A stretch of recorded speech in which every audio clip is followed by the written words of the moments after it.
Milka Tunića, Bolesnikov, Novi Sad.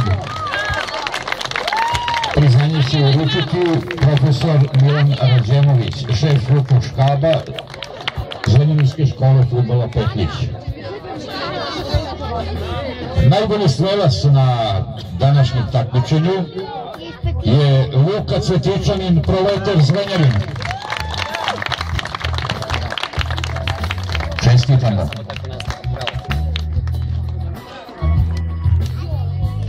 Takmičarska komisija, stručni žiri za najboljeg igrača današnjeg turnira proglasio je Marijana Marića iz Sportskog saveza Vršac.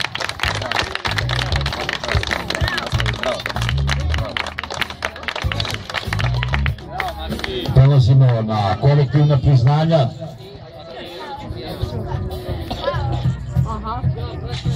Najuspešnijim ekipama, tačnije kapitenima, pehare i medalju uručit će direktor Zrenjaninske škole fudbala Petlić, gospodin Srđan Poznić. Treće mesto